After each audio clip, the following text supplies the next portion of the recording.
We begin with a beautiful view of the building of the 4th Academy in the city of Su. Director Shui Jinlong announces that today is the day when students will become players, and the system will assign them a class. It could be a swordsman, a knight, an assassin, or a mage. Then a magic circle activates beneath the student's feet. This boy's name is Chao Yu, and he says it's been 18 years since he reincarnated. This world is called Kaiji, a parallel world that's very similar to Earth. The only difference is that in this world, there are dungeons, and when humans turn 18, they receive abilities to use and clear those dungeons. Upon entering the portal, which they call the inner world, he prays that a good class will be granted to him. A voice asks if this is his first time there, and he replies that it is. After a brief loading screen, a skull wrapped in shadows circles around the boy, and a message appears saying that a secret class has been granted. The name of this class is NECROMANCER. The boy is amazed by such news. A NECROMANCER is an extremely rare class. Only 1 or 2 people in the entire history of the world have ever received it. With a single swing of his weapon,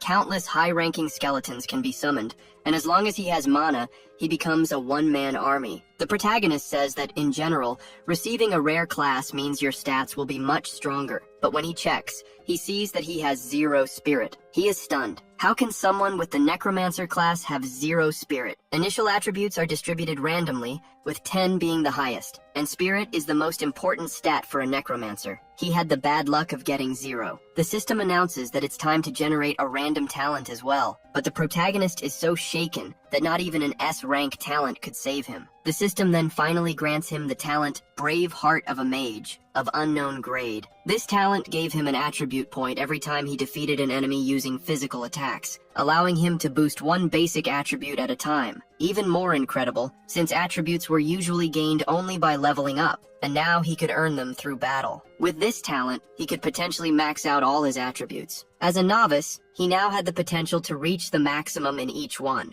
A truly formidable player. He considered maxing out his stats before using this ability, turning himself into an unstoppable force. Since physical attacks were needed to trigger the passive ability, strength became his top priority. So, he allocated all 10 points to strength. With 20 points in strength, his vigor was now far above average. With that done, he had to complete the beginner's task to finalize the acquisition of his class. He was teleported to the location of the task. There, he stood before a portal, accompanied by a young woman. She was his guide, Elaine, assigned to assist him if needed. He told her he was there to register and complete his first beginner's mission. She was happy to help and gave him a gift for beginners. He received an old cloak, a beginner's staff, and a book that taught him how to summon skeletons. The cloak was an accessory, and the staff was useless to him due to his lack of spirit. However, with 20 points in strength, the staff made an excellent club. He was ready to learn about his first task, his mission, to escape alive from the misty cavern. He had to be quick, careful, and avoid destroying any skeletal soldiers, though Elaine hadn't finished explaining the consequences. He had already entered the portal before Elaine could finish her sentence. Inside, he walked deeper into the cavern, which was filled with piles of bones. Only now did he realize she had been trying to tell him something important. He hadn't thought it would be so difficult, and was overwhelmed by the sheer number of skeletons. It didn't take long before one saw him as an enemy and attacked. The sound of the approach alerted him. The skeleton was a level 1 monster, with 5 strength and 1 agility. His staff was already in hand, ready to be used as a club. The two were about to clash. A single strike from him was devastating. The skeleton couldn't withstand it. Its head fell to the ground, lifeless. He checked to confirm it was truly dead. Not being able to use magic made things more difficult. For that kill, he gained 1 attribute point, 3 experience points, and an A-rank passive ability, Miracle of the Mighty. Each of his strength points could now be converted into 2 attack points. Strength determined attack, and defense reduced incoming damage. With his passive ability, his strength was effectively doubled for attack purposes. Against an enemy with no defense, he could now deal 42 damage in a single hit. Simply absurd. While he was still thinking, several skeletal hands began emerging from the ground. The skeletons were ready to strike with their knives, as if performing a sinister dance. Upon seeing them, he decided to focus on completing the task. The group moved in, eager to finish what the first skeleton could not. As they approached ready to strike, a single swing of his staff rendered them undead once more. He earned 4 more attribute points and 12 experience points. He also leveled up, earning 5 additional attribute points, bringing his total strength to 30 points. A beginner genius typically had only 10. This felt far too easy, and he began to wonder if the skeletons were merely there to let him level up without any real effort. It didn't take long before more skeletons began to rise from the ground. This time, it was a level 3 captain, with 15 strength and 20 defense, strong enough to cause serious trouble if it managed to land a hit. However,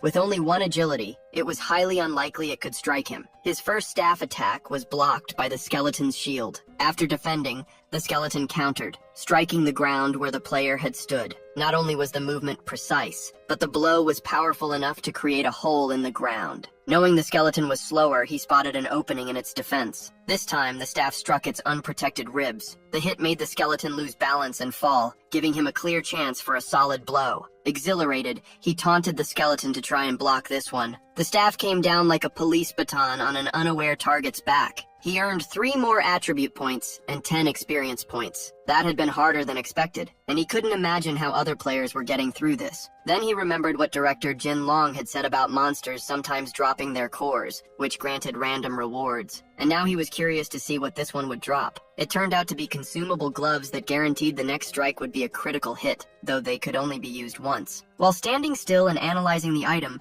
more skeletons began to emerge from the ground. He certainly didn't expect more enemies to show up, and with each rising skeleton, even more followed. Even though he was now level 2, he only had 20 health points and needed to be cautious. Still, with his overwhelming strength, dealing with these monsters was too easy, and he earned another 10 attribute points. Thankfully, the skeletons only had 1 agility point, which made them slow. He decided to check his attribute window. At level 3, his strength had already reached 46 points. Outside, the students were discussing the classes they had received. Some would make their parents proud. Director Jin Long remained silent, seemingly waiting for one last student to finish the test. No one could understand how it was taking so long. After all, the task was just to run, and the skeletons were slow. Among the students, someone who knew him was growing concerned. Inside the cavern, he wondered if the skeletons were finally done, and why there was still no notification about the task's completion. Then, a haunting voice echoed, asking how he dared. His attention snapped to the source of the voice. Skulls began levitating around the cave. They started flying, and the boy had to dodge them. In front of him, bones were assembling, forming something larger. Shadows, resembling flames, rose from the ground. Now standing before him was a terrifying creature, clearly more dangerous than anything that had appeared so far. It was the Skeleton King, already injured, but still boasting 45 strength, 60 defense, and abilities such as piercing bone and explosive bone. A boss like this in a beginner's task was excessive, and he began to wonder if director Jin Long intended for the students to become just memories. The Skeleton King prepared to strike first. The initial attack missed the young man. He was lucky to dodge it. Had it landed, he likely wouldn't be alive. His advantage lay in the king's lack of agility, but the real question was whether he could break through such high defense. There was only one way to find out. His first strike landed on an exposed part of the skeleton. The blow dealt 32 points of damage. It had worked. Now, he only had to repeat that 10 more times. Motivated, he launched a flurry of attacks on the Skeleton King. With its low agility, there wasn't much it could do to avoid being hit. After being struck repeatedly, the king collapsed to the ground, exhausted. The young man wondered why the boss was already down when it still had 200 health points left. That's when something unexpected occurred. It was the first time the Skeleton King had seen someone make it through the cavern using only physical strikes. If it still had its minions, it wouldn't have been this weakened. A mere novice had managed to breach its defense. It couldn't allow this player to leave the place alive. Suddenly, the Skeleton King grew even stronger. It began tracking the player's movements and was ready to counterattack. Now, it was visibly faster. It launched another attack, and the player narrowly dodged it. He was still the more agile of the two, but things were getting riskier. Head-on attacks wouldn't be as effective anymore. He needed to adapt to the Skeleton King's new speed. The monster struck again. Then the player noticed a boulder, unstable and ready to fall. As he dodged the attack, he moved closer to it. The two locked eyes, silently analyzing each other. The player deliberately provoked the Skeleton King, urging it to attack him at that spot. The provocation worked. The king prepared to strike. Their first clash was blocked using the staff. However, the force of the blow sent the player flying, costing him 26 health points. Even though it was just a shove, he was left with only 4 health points. The Skeleton King, unsatisfied, kept advancing, determined to end the fight. The player knew that even the slightest hit would be fatal. The monster struck again, heedless of its surroundings. Just as it completed its attack, rocks from the cave ceiling began falling directly onto its head. That small collapse costs it 70 health points. Now it struggles to free itself from the trap. with only 129 health points remaining. Seeing it trapped, the player decides to seize the opportunity to end it quickly,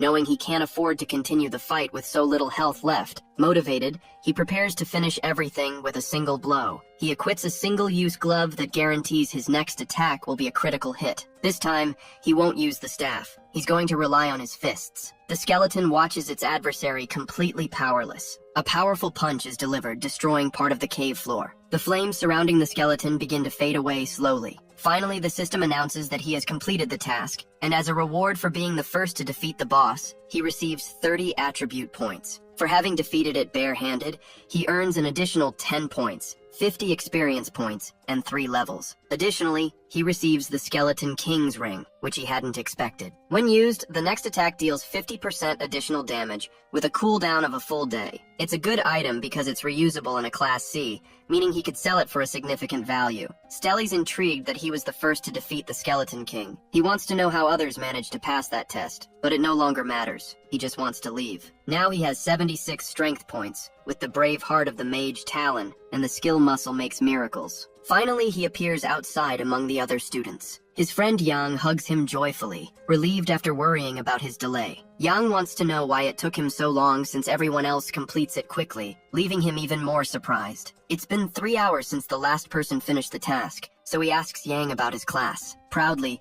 Yang says he's now a mage. It's strange, as if they had entered the same world. A snob approaches Xiao, saying he was the last to complete the task. Meifei is the pest's name, and he says the protagonist is just a fool, asking if he wants to know what his class is. Xiao wonders why this guy loves to pick on him. It's like dealing with a silly child. It doesn't take long for the director to address everyone, announcing that training starts tomorrow, and students should now present their classes and talents. Some of them introduce themselves enthusiastically, while others less so as they have low-ranked talents.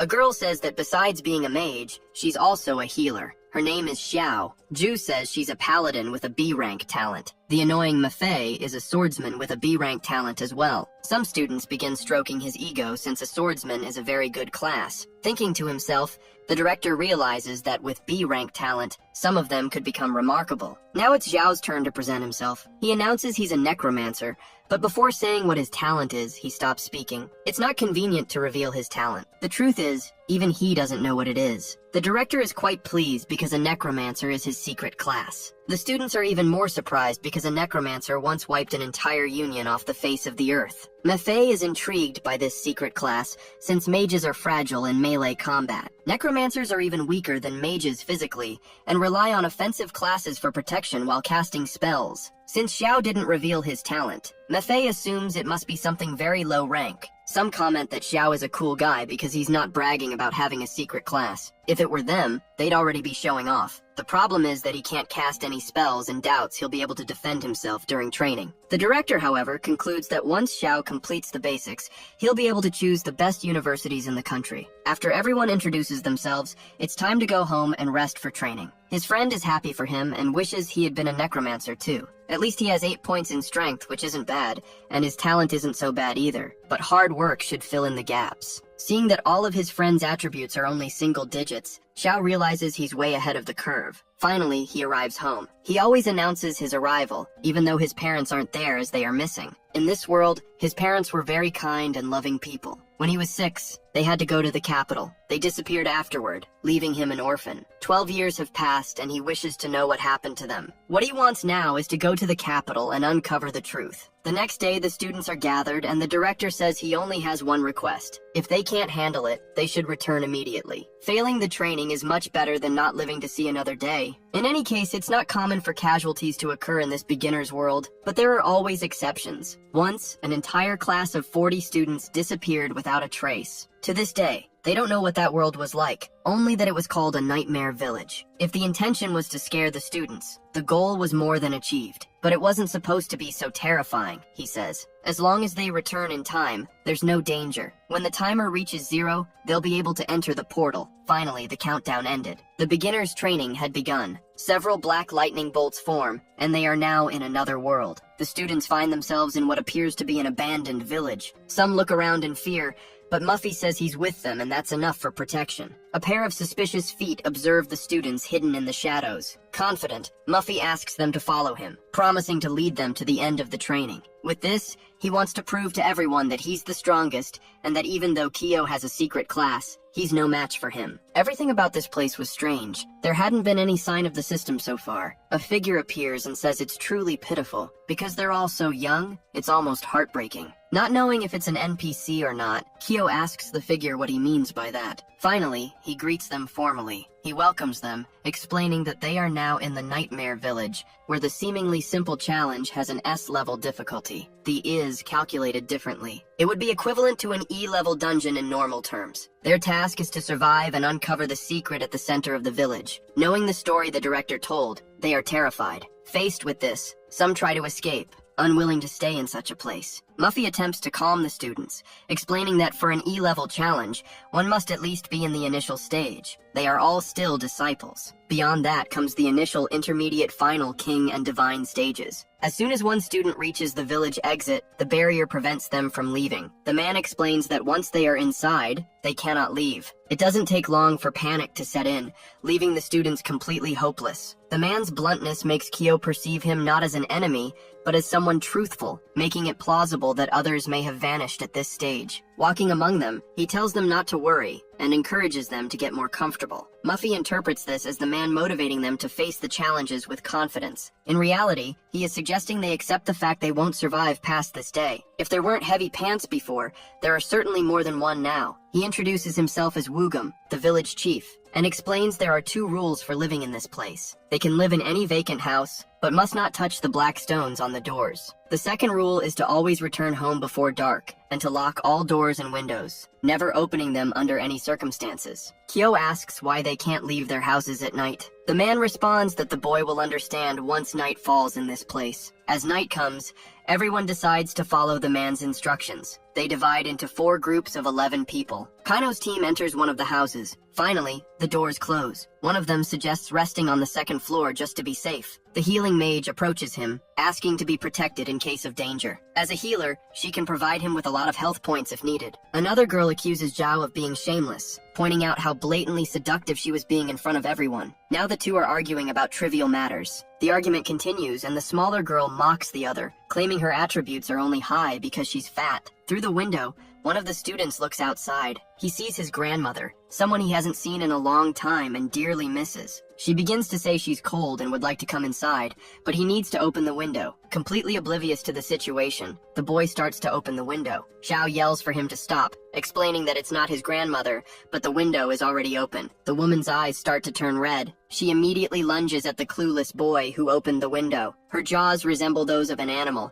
and the student is about to become a memory. A spear is conjured inside the house. San appears, containing the ability. It's Yang, who declares he won't be able to hold the monster for much longer. However, it's enough time for the clueless boy to save his own life. This is a level 3 monster with 25 points in strength and agility. A normal monster, but extremely strong by novice standards. Focusing its attention on the mage, the monster attacks. Unable to dodge, the mage jokes that if he eats him, he has so much fat it'll make the monster sick. The attack is stopped by a magical barrier that appears. It was conjured by the smaller girl, but as time passes, she begins to lose health. She demands the healer do her job and asks Kyo to summon his undead. Listening to her, both start working as well. The healer prepares her healing magic. She manages to restore her teammates' health as fast as it depletes. If everyone works together, victory is possible, as long as Kyo performs his summoning spell. But seeing him already on the front lines surprises her. A single strike with the staff is enough to push the monster back. Yang worries, saying that's not how the staff is supposed to be used and that his friend is putting himself in danger. Yet again,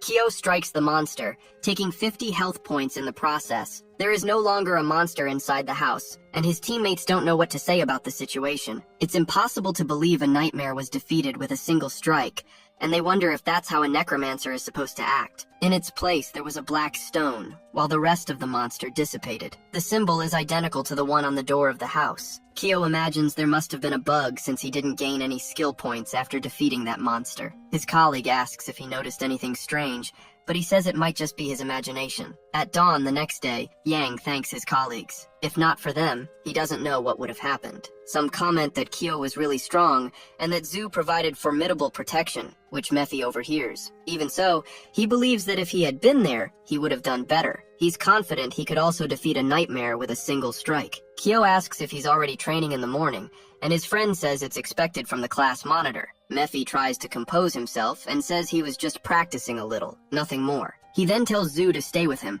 promising not to let her take any damage, but the girl says that's her role. If she doesn't take damage, someone else will. He tries to insist he'll fight alone, but she says that's misguided thinking, and that they need to work together and learn from Kyo. Amid their conversation, someone shouts to finish everyone there. None should escape, and all of them should be thrown into the fire. The village chief orders them to eliminate anyone who resists. Mephi says there must be some misunderstanding, but the chief replies that they know what they did last night. Xiao notices the numbers on both sides are roughly equal, with no significant age difference. The chief explains that the nightmares protect the village, and by breaking the rules they are being punished. For their sins they must be punished more than 1,000 times. Mephi asks if there's another way, claiming they destroyed the nightmare accidentally. Indeed there is. The one who angered the nightmares must spend the night outside the shelter. The chief is curious to see if anyone among them has the courage. Not knowing the number or danger lurking outside, staying outside the house is basically asking to become a memory. Xiao quickly steps forward, saying he was the one who defeated the nightmare and will stay outside. Mephi is worried and tries to fix the situation, thinking Kyo has lost his mind. However, not only is he perfectly lucid, but he also has something he wants to investigate, something that might help them escape that place. Once they agree, it's time for him to be tied up. Kyo is chained in the middle of the village. The girl asks what he means by being able to help, and if he knows anything about the village's secret. He might have a good theory, but needs to test it at night. Finally, the moon rises into the sky, illuminating the village streets. The nightmares begin to appear. One of them descends from the roof eerily. Spotting its target, it leaps from the roof toward the boy. He was expecting to be attacked, so he's not surprised. What surprises him is the containment spell that appears to protect him. His friend tells him to act quickly, as he can't hold the nightmare for much longer. Mephi steps in, convinced he can handle the nightmare, and tells everyone to calm down. However, reality quickly hits him hard. Fortunately, he manages to defend himself with his sword. The nightmare is too fast, and he has no idea how Kyo dealt with one as just a mage. Confidently, he thinks that if Kyo managed it, he should be able to as well. His attack strikes the nightmare, but deals only 5 points of damage. He wasn't expecting everyone else to be outside, but they came because they thought he would be in trouble alone. The chains are thick, and the girl says only Mephi can break them, but he's busy at the moment. However, that's unnecessary. Kyo breaks the chains with his own hands. That abnormal strength makes them reconsider whether he's truly a necromancer. Meanwhile, Mephi's harsh reality continues. The girls and Kyo head toward him to help, and Jo begins preparing her healing magic. He refuses, saying it's unnecessary, as scars build a warrior. He then tells them to aim for the head, as it's the weak spot. Kyo does so, and the nightmare succumbs. It was rather obvious, and he thinks he should have figured it out sooner. Kyo says the weak spot isn't the head, but Mephi thinks he's being sabotaged. Now it's time for him to observe his next attack. He believes it's going to be something spectacular to witness. He hopes the nightmare has fallen, but it begins to rise from the ground again, making him question if Yang was right about the weak spot. But this was what Kyo did. Maybe he just wasn't as good as the necromancer. This inflated Mephi's ego, as he thought himself far superior to Kyo. They try calling him back, warning that in his current state, he might end up dead. The nightmare doesn't care about him, and is ready to attack. Mephi launches a powerful barrage of attacks, yielding 30 points of damage to the monster. Only one more strike was needed to prove he wasn't inferior to Kyo, but then a staff lands the final blow. Mephi is completely outraged. Kyo says he did well, but the monitor is furious that the monster was stolen right in front of him. Enraged, Mephi accuses Kyo of taking his item, and with the item in his hands, Kyo realizes nothing happened. Before they can recover, 2 nightmares rush toward them. Kyo tells them to get inside the house. There's no point fighting the nightmares, and he has an idea for getting past that place. The students successfully hide, and the nightmares remain outside the house. Now safe, they want to know how they will get out of that place. He says they will find out the next day, and when the time is right, they should listen to what he has to say. The next day, the village chief is furious because they destroyed another guardian spirit. No matter what they do, he insists they must be eliminated for destroying the nightmare village. Kyo asks if they really live in that place, to which the chief replies that they've lived there for generations. With things as they are, Kyo declares there's only one truth about that village. The chief doesn't understand what the boy means. Pointing at them, Kyo reveals that none of those people are the village's original inhabitants. All of them are, in fact, the class that was wiped out by monsters in the village. They've been trapped there since they entered and cannot leave. The chief says that makes no sense and accuses Kyo of fabricating stories. However, Kyo has evidence to prove his claim. With one of the stones in hand, the chief says Kyo has committed a grave offense and deserves punishment. Not just him, but every student has a stone in their hands. The chief is horrified because those stones are what protect them, and now they will be punished by God for what they've done. In truth, the stones sustain that world, and if they're destroyed, the village will collapse. Kyo orders his classmates to destroy the stones. As soon as they are broken, cracks begin to appear in the sky. The man's memories start returning, recalling his promise to the director to bring everyone back. They were enthusiastic students who wanted to go to college, but they ended up entering the Nightmare Village. They were all attacked on the same day. He tried to keep his classmates from panicking, but by then, they had all been transformed. Now he was the village leader. Finally, he remembers everything that happened. He was the monitor of his class. A player has uncovered the village's secret, and the rewards will be calculated individually. The player's teleportation is about to begin. The monitor of the other class thanks them all for their efforts. Yan wants to know how Kyo figured everything out, but Kyo says he'll explain everything once they return. Time passes, and they wonder why they're still in the village thinking they had completed the mission. A new mission has appeared for the 5 who destroyed the stones. They must recover in the Heart of Nightmares. It's an E-level difficulty mission. Kyo is now level 5 with a strength of 101 points. The rest of the students have returned, leaving only Kyo and a few others still there. If this is really the case, they must have received a secret mission, which alone will guarantee them spots in the best universities. However, it's undoubtedly dangerous, and they might not be able to complete it. Except for Kyo, the others are only level 3. Attempting that mission is practically impossible for them to succeed. One of the girls asks if breaking the stones was necessary to reveal the truth. Yan, on the other hand, thinks Kyo wanted his classmates to undertake this secret mission with him. Mafei doesn't think that's the case, but being competitive, he wants to complete the mission before Kyo. Omega's hand emerges on the rooftop. It doesn't take long for several others to appear as well, intent on finishing off the students. They shout furiously that the students must die. 4 is a formidable number, and Yan doesn't think they'll be able to handle them, so they coordinate their abilities to withstand the onslaught. Mafei is the first to attack, dealing 10 damage to one of them. He's still dissatisfied that his attack can't finish off a monster in a single strike. The killer says she's almost out of mana, and Zhu is nearly out of health, but Kyo finishes the nightmare, gaining 1 attribute point. Zhu warns that 2 more are approaching. The monsters are already very close to him. With a few strikes, he takes them down before they hit the ground, earning more attribute points. In front of him, there's a core. As expected for this stage, the rewards are satisfying. It's a restricted item for mages, increasing damage by 5%, so he considers giving it to Yang. Zhu praises their teamwork while Mafei tries to draw attention to himself, but Tuao urges them to keep moving forward. He only needs to take down 1 more to level up, and maybe he'll get some equipment for himself. This excites him greatly. He believes the Heart of the Nightmare must be with one of them, so they should keep defeating them. One of his steps activates a trap. The ground collapses, swallowing all the students. They fall helplessly into the hole.